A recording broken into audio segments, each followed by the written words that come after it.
Hello, everyone, and welcome back to another episode of the Standing Tall podcast. Today, we have Miriam Rautert. This is our first returning guest. I am so excited.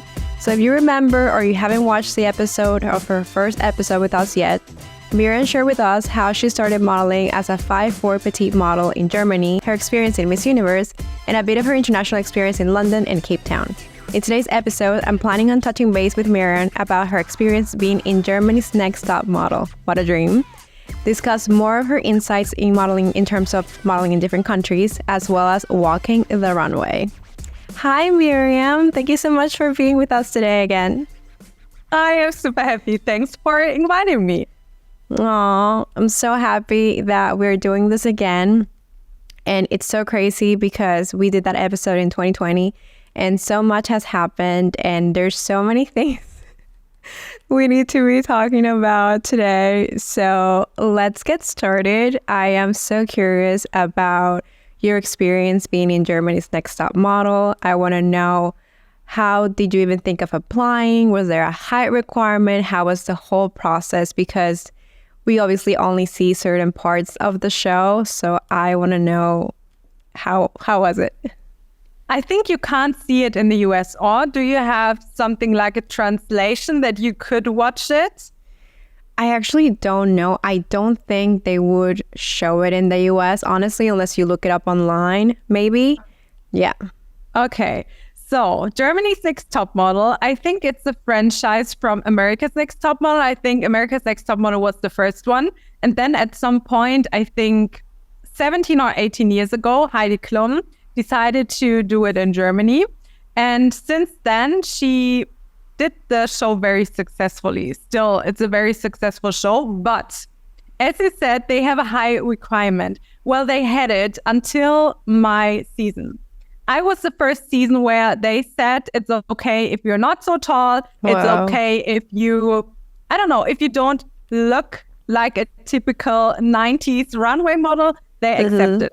And when I heard that they accept petite girls as well, I was the first one to apply.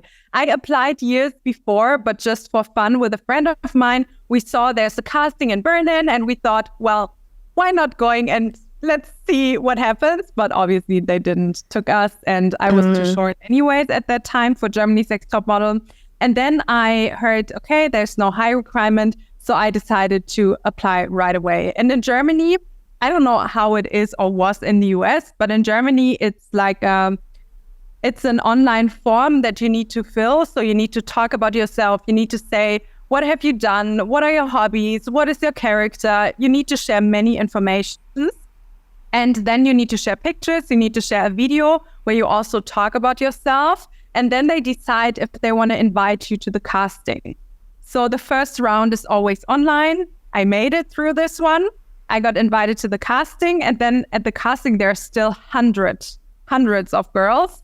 And then they choose, with my season, it was a top 31. And yeah, I was part of the top 31. Amazing. I love that. Yeah. I don't know exactly how they have been doing it in the more recent years, but I remember when I first moved to the US, this was like 12 years ago, I one time went to the mall and they had like a sign that said that America's Next Top Model auditions were happening at the mall. So I think you just made a line like at the mall and they saw you, and in that moment, maybe they will tell you move on to the next round or not.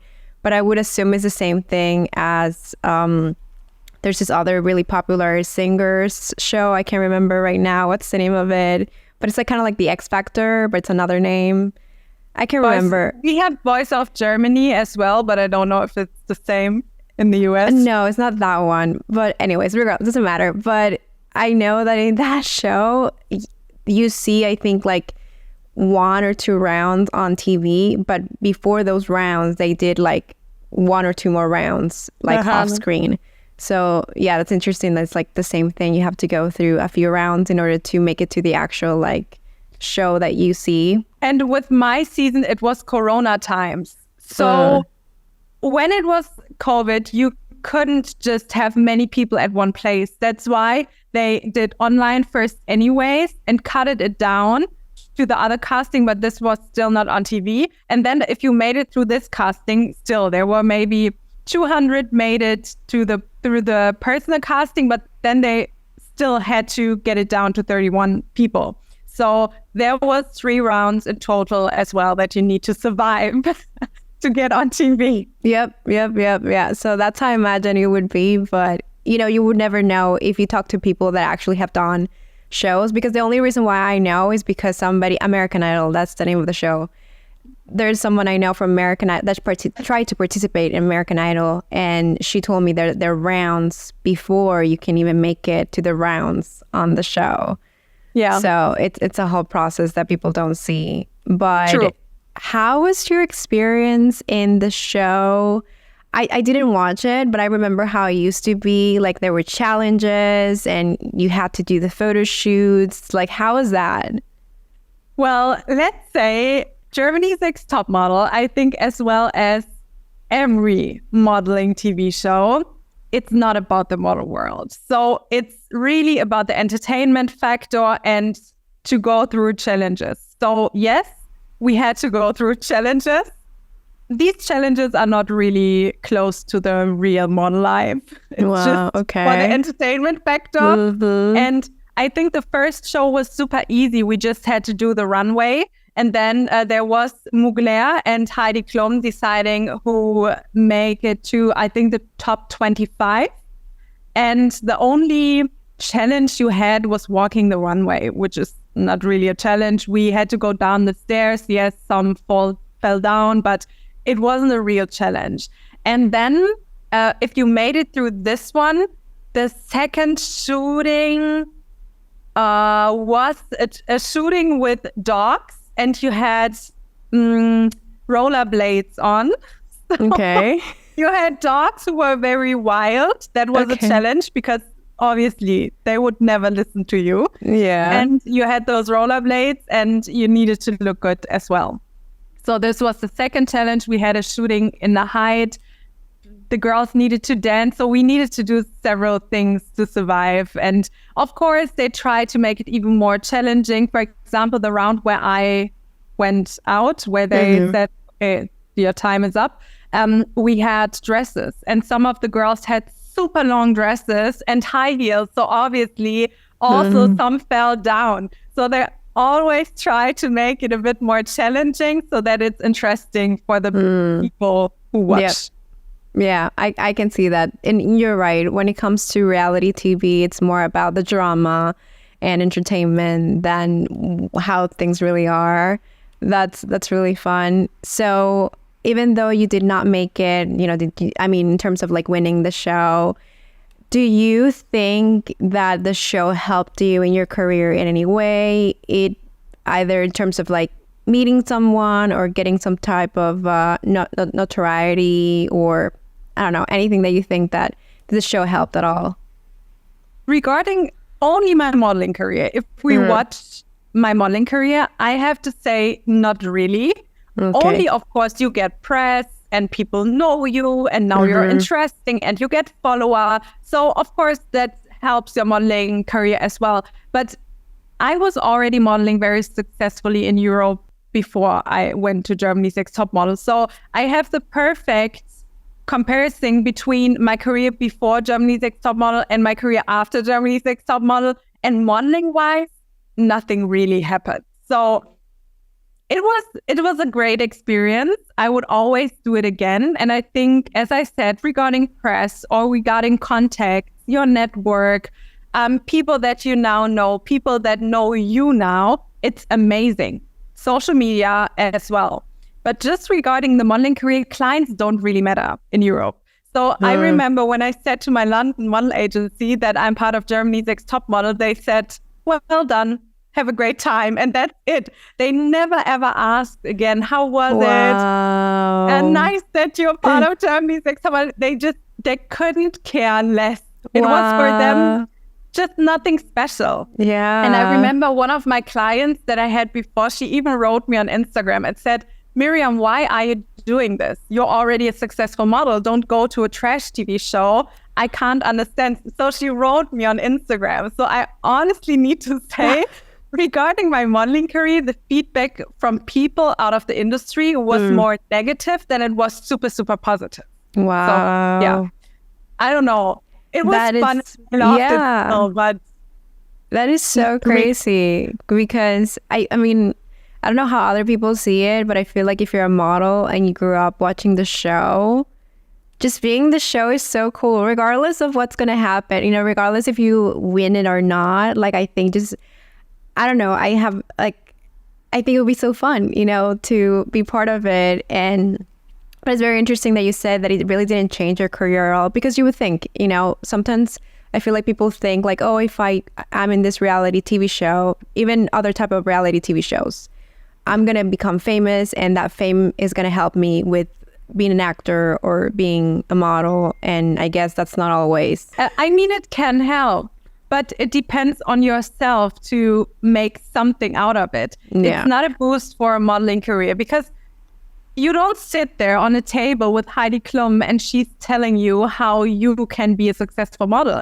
It's her show and she runs it. But she's not your mentor. She has other things to do. She has to do the interviews. She has to do the promo tour. She has to do so many things. So you never see her. She's not giving you any advices. She's giving you feedback sometimes on how you're posing. But also the feedback you can't really take seriously, because there are people in the background who say, well, it would be good if this girl is in the show until the end and if this girl is going out very soon. It's a TV show, but I knew it before. And before I went to Germany's Next Top Model, I knew that it's a TV show. I knew that it has nothing to do with the real modeling world. I knew that they will not fake it, but they will ask you certain questions so that they get a certain answer. And it's all about the cuts. Sometimes you get a question asked and they put the answer in at a part where you didn't even got the question. So I knew that before. So for me, it was fine. But I know that many girls go to Germany's Next Top Model and they think it's the boost for the career. And then they're not in the show anymore, or they even win and nothing happens, because it's your turn. You need to get the contacts. You need to work on your career after. You need to really start from the bottom to make your modeling career work. Yeah, that's 100% true. I've seen this in people that have done the American Idol show, for example. I think the first one to ever win the show, that's the only one that became super famous, is Kelly Clarkson. But then people that follow after her, I mean, I could be wrong, but I don't think, maybe one or two more people made it kind of big, but other than that, not really. And I think that also happened with people that were on America's Next Top Model. I don't know that many models who became super famous or super top models after the show. I'm not sure. I know a model who did not win though, but she was already, like you, she was already modeling before the show. And after the show, I've seen her career like kept growing and growing, but she didn't even win. So that's just interesting that you mentioned that, and it's so true. So, I mean, again, I when I saw you being on the show, I was excited for you because I grew up watching America's Next Top Model, and I thought that would be really fun and really cool to do, especially with the height thing. With the height thing, it was just like, okay, like there's something nice about that they're taking into consideration, you know, any height. It's hard for us. So I thought that was cool. But anyways, I was actually listening to our last episode recently to make sure in which direction we wanted to go on this one. And it is so crazy to me that in the episode you said that you're a go-getter and that whatever you want to achieve, you put your mind into it and you eventually get it. And it's crazy because in that show, that was 2020, in that episode, and you are telling me how you wanted to come to the US, you want to see agencies, you want to hopefully get your work visa. And it was 2020, so pandemic and all that stuff was really hard for you to even like try to do that. But anyways, finally things got better with all that situation. You were able to come here. I believe it was 2022 that you came to see agencies, and then you came back again. No, it was 2023. 2023. Okay, so you came in 2023, but it was early 2023 because it was cold. Yes. So you came in 2023. you got signed, you came back with your work visa. So you made it all happen. And I think that's so amazing because so many people say that they want to do things and they never do them. And you told me 2020, this is what you wanted to do. And here you are. But regardless, talking about this, the reason why I want to bring this to the attention of the podcast is because, and we talked about this in the previous episode about how hard it is to go to a different country because you think that the agency is going to pay for you and that you just show up and things are going to happen. But in reality, going to a different country, it's really hard. You have to pay for your own expenses for everything. And there's no guarantee that you're going to book work. So I want to know, how was your experience coming to the US in terms of expenses, in terms of castings, in terms of booking jobs, all of that? Okay, let's start with the expenses. It was a lot. So you need to know that when you're from Germany, you need to have the O1 visa. And the O1 visa is for special people who achieved extraordinary things. And then you maybe get it, or maybe you don't get it because they think you're not model enough. You never know. Okay. But you need to pay for it. So only the visa costs with the lawyer and the people who just give you advices and traveling around to get the stamp and to talk to the embassy and so on and on, it was around 6,500. So that was already an amount. Yeah. Then, of course, you need to book the flight. The flight as well was around 800, I think.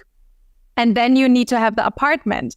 Since I wanted to come to New York not for a year or two, I just looked for a furnished one. And everyone knows New York is so expensive anyways. But if you want to have a furnished apartment, it's even more expensive. Whoa. And I didn't know where to look other than Airbnb. So I looked it up on Airbnb. And the first apartment I was in, it was 4,000 euros. I don't know. I think it's maybe 4,200. Something like that. I don't know how much. Okay. Yeah. But it was so expensive. And I was there for 3 months in total. My second apartment was a bit cheaper. It was around $3,000. But still, it's a lot. So when I add up everything on the expensive I had, I can't give you a specific number. I told it in my podcast, but it was last year. I think it was something between 20,000 and 25,000 euros that I had on expenses to go to the US. Okay. Yeah. Yeah. So I think you can get it cheaper for sure, because for example, I wanted to have the visa ASAP. So I needed to pay to get it sooner. Expedited. Yeah. Yeah. You can also wait for a year or 2 years and then you probably get the whole process cheaper. But I wanted to have it as soon as possible. So it was more expensive. But yeah, that was my experience expenses wise. I think it's probably also nice to hear if I got the money back in or not. No, I didn't got the money back in. So I was there for a very short time. And my agency also told me that 3 months, it's not long enough, because in a market like New York, you have so many other beautiful, amazing models. You have all the top models. So it's more competitive, of course. And you need to be really, really good, and you need to get to know the clients. So it can maybe take some time. I even spoke to models who said they needed 6 months or 12 months to get the first job. So I think it worked out for me quite well, but still I don't have all my expenses. Yeah. And what I find curious and fascinating in your case is that even though you spent all this money to come to New York and it didn't work out in terms of making the money back, you still want to come back and try the market again. So tell us what's your thought process in being like, okay, that didn't work out how I wish it would have worked out, but I want to come back. The thing is, it was also partly my own fault, because when I came to New York, we were planning a huge model event with 500 people in Germany. So I could not concentrate on my model career. I couldn't. I needed to cancel some castings for some jobs. I said, no, I don't want to do them because I think the rate is not high enough. I didn't do all the e-castings. So I know for myself that I could have done more to get the money back in. But I didn't because time-wise, it was impossible for me. I chose the bad time to come to New York. Because I think if you test a new market in a different country, get your focus on your model career. Because it's just, you have to get to know the clients. You have to do the castings. You have to start from the bottom. Nobody knows me in New York. Nobody cares about me. Nobody cares about what I have done before. I just start at zero. And I don't have any clients like I have in Europe who love me, who book me frequently, where I know, well, I will get the money for sure. So I think it's unfair for my agency as well as for me to say I don't go anymore because it didn't work out, because it was also my fault that it didn't work out. And I think there's a huge possibility that I will get my money back in for sure. And I know that if I would have stayed longer or if I would have more focus on my career, that it would probably have worked out and I would get it back in. So yeah, that's why I don't really care about that. I'm also a person, I love to take risks. And I think, especially as a model, if you're not willing to take risks, maybe you should thought if this industry is the right one for you. Because you never know, as you said in the beginning, you never know if you get the job. You never know if you lose the money or if you win 3 times more. It's just an industry that is not like a 9-to-5 job where you can, I don't know, you get every month $3,000 on your bank account because you worked for it 9-to-5. It's an industry where you can earn $20,000 and in one day, but you could also don't have any jobs for 3 months. And I love this risk and I love to take it. And I know that in the end, life will always be very nice to you if you trust and if you just accept that everything that happens for a reason and that you will get your money back in. And I also have to say, I need to add on, the month itself were successful anyway. So it wasn't that I was in a minus. I only look at the costs that I had in New York and the money that I got back in from New York jobs. But I had other jobs. And the month before in Germany and also Europe was super successful. So I made enough money to cover the whole year. I could have stopped to take jobs after 6 months last year. And I could live from the money I already have the whole year. So it wasn't a tricky situation for me money-wise. I had enough from the jobs that I had before this year. Yeah, you were taking a comfortable risk. Yes, that's true. Yeah, no, but it's true. And that's exactly how I feel about it, because if you own a business, and I said this in our other episode, if you own a business, you have to invest in the business. Like you have to buy materials and you have to hire people and then you have to pay for marketing and all that stuff. And that's normal. Like that's seen normal. And in modeling, I feel like sometimes that is not seen normal for some reason. Like you get told that you have to pay for a portfolio shoot or you have to pay your own expenses if you want to try a new market. And all of a sudden that's like, oh, like, never mind. Like, I don't want to do this. But like you said, investing in yourself and taking risks is the best thing that you can do if you want to grow your career. Like 100%, I completely agree. So yeah, I love the story, and I love that you are gonna come back because I can't wait to see you again. I can't wait as well. I also want to touch base like on the Cape Town experience that you've had. So in the previous episode, you talked about how you went there and you paid for all your expenses and you did not make any money, but at the same time, you did not lose any money. Like it was like, it's break even. You broke even in the experience. And you told me that regardless of that situation that you broke even, you still encourage people, like if they want to try Cape Town, to try it. One of the reasons was because the photos that you took on that area helped you to book amazing jobs when you went back to Europe. So I want you to share with us, like, why isn't Cape Town super attractive in terms of like how much money you can make, but the experience that you might be able to get from that market? So Cape Town is a market that there's no money. Let's say it how it is. There's no money. Clients don't pay well. It is what it is. But you have the most beautiful lighting. It's amazing. I can tell immediately if someone did the pictures in Cape Town because the lighting is different. You have many good photographers who charge nothing to shoot. I remember I had a photo shoot there and I paid the photographer. The pictures are still in my portfolio and I paid him maybe something between 80 and 100 euros.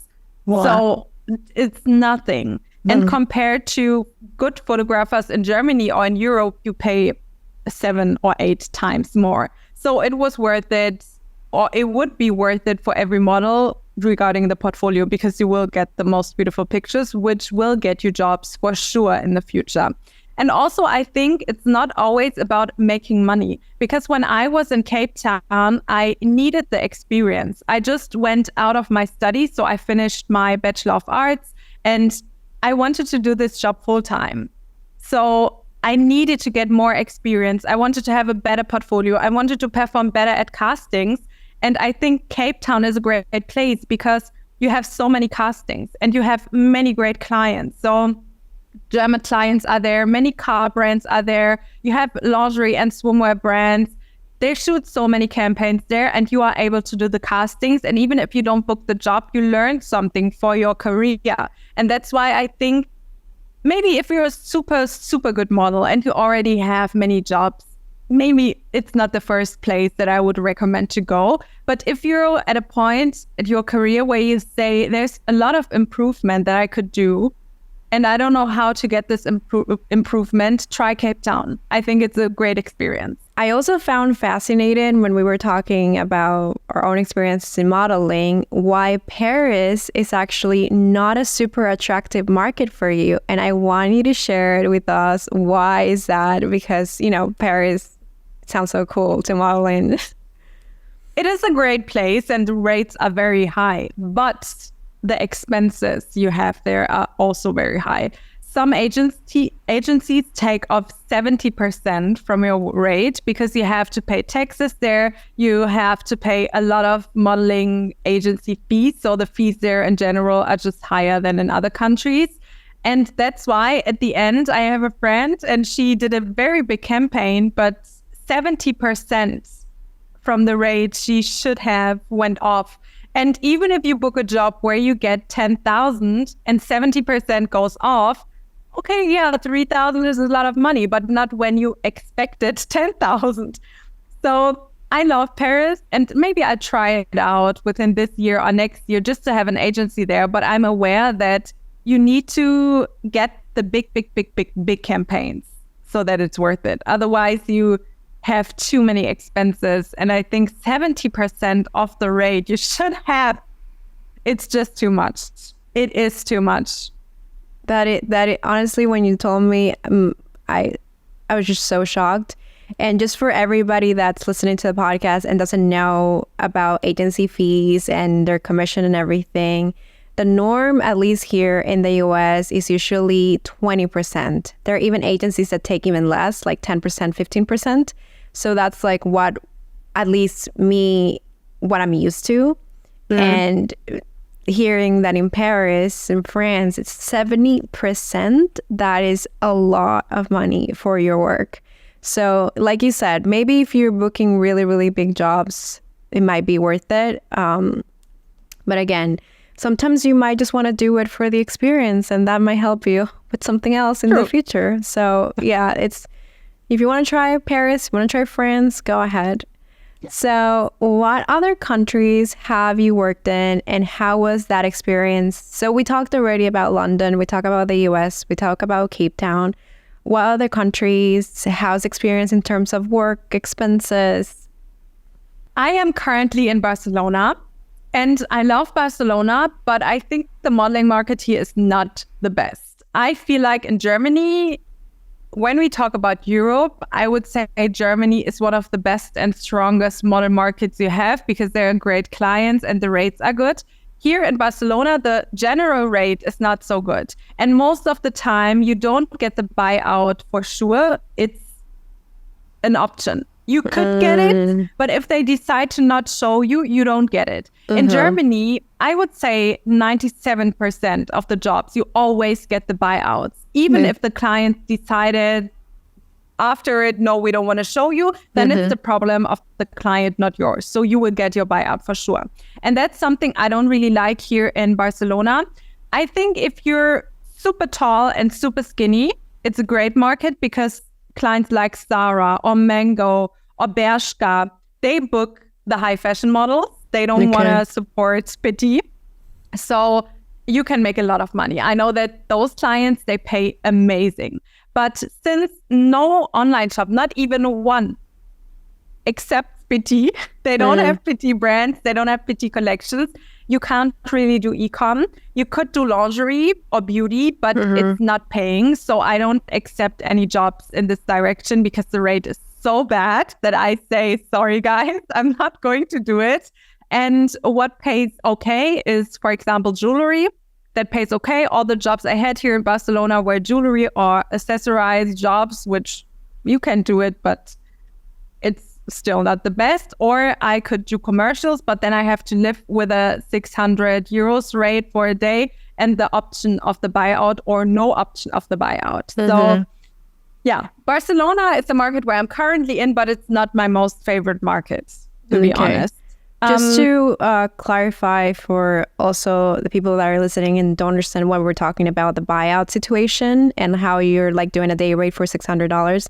So basically when models, not always, but most of the time when models get a job, they will get their day rate that could be, honestly, sometimes could be $500, $600. But then where we make our money is in the usage. So that means that commercial, they're going to use it for 1 year, 2 years, 3 years maybe. And because of that amount of time, and if it's going to be on TV or it's going to be in a billboard or whatever, then you get $2,000, $5,000, $10,000, $20,000. So for your actual work, you're getting $500. But for where is it going to go? For how long is it going to go? You're going to get the chunk of money that makes this job so desirable. So like you were saying, in this Barcelona jobs, the usage is not guaranteed. And that's really hard. That's really hard to do a job when it's not guaranteed, because you could do with the expectation of, getting $5,000, but if they don't use you, you're only going to get $500, and that's not enough to make a living. That's a little. No, it's not. And I don't like this concept because I think I block the whole day, and maybe I would get another job in which would pay me 5 times more, but I can't accept it because I already accepted this job, and then I probably don't get the buyout. So yeah, that's something I don't really like about the Barcelona market.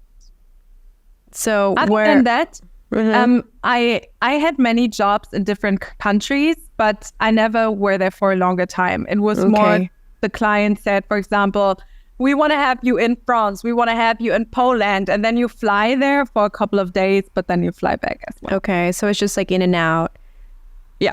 Yeah, okay, amazing. So yeah, that's like really interesting that you have tried like these different markets. And from what I got from our last episode, the one market that you recommend the most for a petite model is the London market. And is that still something that you still feel that way, or has it changed in the last few years? I think London is still amazing for petite girls because almost every online shop has a petite line. So they need petite models to represent the petite line. And also you have a lot of beauty work, which is amazing. But after Corona, the rates dropped so bad that at some point I said London is not really worth it because it's expensive to live, same as New York. Sometimes it's even more expensive. And the rates were not very good because we had Brexit. They decided to not be part of the European Union anymore. That was a move that cost them a lot of money. And also Corona was in between. So now, since this year, the industry went up again. So my agency in London wrote me, I think 2 or 3 days ago and said, Miriam, come to London. If you want to make money, it's the time to come now. Wow. So they never wrote it before to me. They never said it before. So it must be serious. And I also heard from a couple of friends of mine who live in London that currently the industry is going very well. The rates are good. There's a lot of work. Many clients book. There are big campaigns. So right now, from my perspective, I would say it's good again. It would be worth it. But the last years, I would say the last 3.5 years, it wasn't the best industry.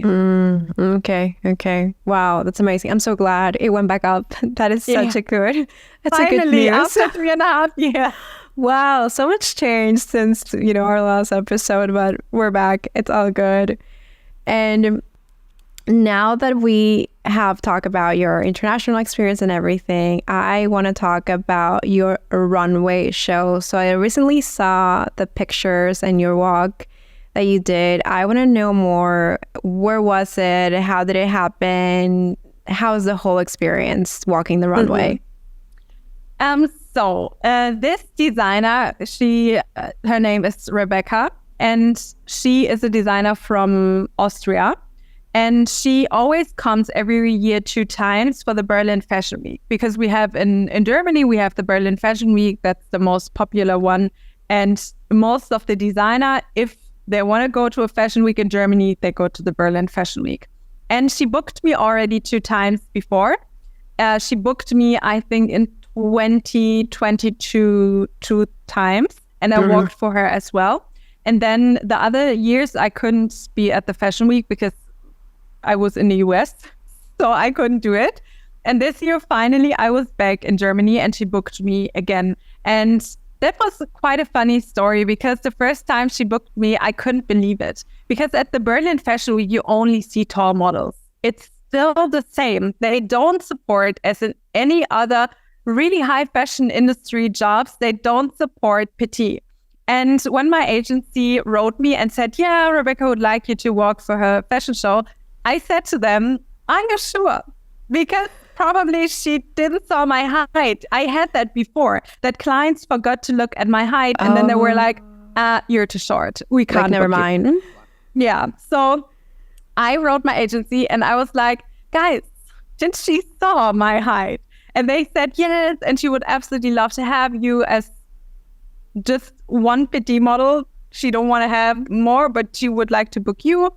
And I was so happy. So I went to the fitting, and still, if you're confirmed for the job, but you were not at the fitting, you can still be canceled, because when the clothes doesn't fit you at the fitting, you will not get the job anyways.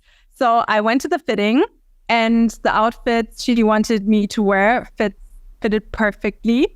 And I worked for her the first time, I think 2 years ago. And then the years after, she already knew me. She knew my walk. She knew who I was personality-wise. So she booked me again and again. And this year, I got to walk for her again. Amazing. I saw those pictures, and I don't know if I saw a video too, but you look so good. You look so gorgeous. And it made me so happy to see you. And I honestly don't know how strict or not strict is the fashion scene in Germany, but like you said, it is strict like any other place in high fashion. So it's really nice that this designer wanted to use you regardless. And what makes it even more interesting is that she found you. Like, I'm assuming your agency sent a package of like all the models, and she saw you and she was like, Miriam, I want her in my show. So that's really nice. Exciting. Yeah. It's so nice. Yeah. It's a great, and like I said, since I interviewed you in 2020, so much has happened, and we're here in 2024. So I hope that the other thing that people will get from this podcast is the fact that Miriam has kept working and trying, and things have been happening. But the only reason why things have been happening is because she has been working hard for it. Like you have not stayed still. You have not stayed still. You see opportunities and you go. You saw that Germany's Next Top Model had an opening for petite models, and you went and you thought to yourself, I want to be in the US market, and you went for it. And you thought that, I want to be in Barcelona for, I don't know how long have you been there, but it's been a few months, and you went for it. So that's like the magic of modeling. Like if you actually work really hard and you have the talent, you'll find success in the industry, but it does not happen overnight at all. No. So just to finish the episode with you, I had such a great time talking to you about all these things. I just want to know if there's anything else that you would like to share with us to finish the episode. I would like to say, and I always say, just keep going, because I think life is sometimes like a game, and you sometimes win and you sometimes lose, and you sometimes meet people who are nice, and sometimes you meet people who are just nice at all, who are not nice at all. So if you have the skill, and I think it's a skill set, you can learn to keep going. You can focus your mindset on good things so that helps you to keep going.